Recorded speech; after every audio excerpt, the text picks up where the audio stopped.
le pape François est dans un état plus critique qu'on ne le pense. C'est un peu Pinocchio.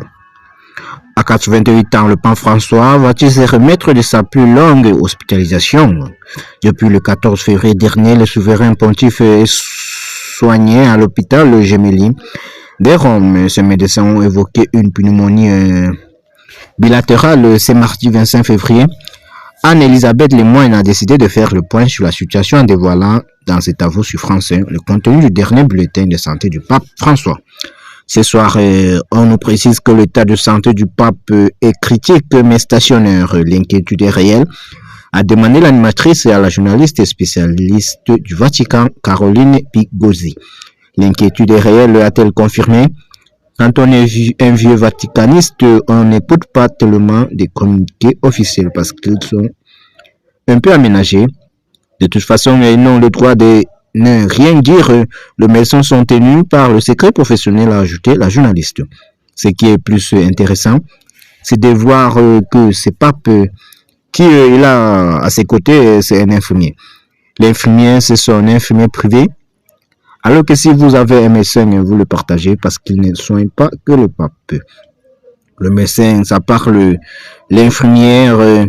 Il s'était à préciser, Caroline Bigozzi, dans cet avou, et selon elle, le pape François serait très méfiant envers le médecin. Il y a une façon de dire la vérité, de l'aménager. Nous, les journalistes, on rit. Il y a des jours où on nous raconte des choses extraordinaires. C'est tout juste si on ne nous dit pas qu'il joue aux échecs à ironiser la spécialiste du Vatican.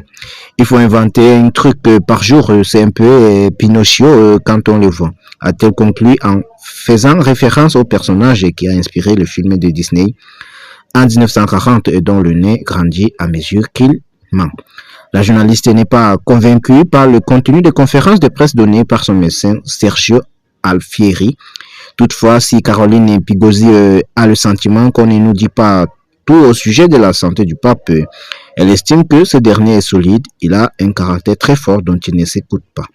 Mais une fois, je l'ai vu pleurer, c'était bouleversant dans un hôpital pour enfants en Pologne, a-t-elle expliqué à Anne-Elisabeth Lemoyne. On ne sait pas du tout s'il va s'en sortir ou pas, et a indiqué la journaliste sur le Vatican. Il n'y a jamais de démenti, vous êtes sur une patinoire olympique de mentions, a-t-elle lancé de quoi faire rire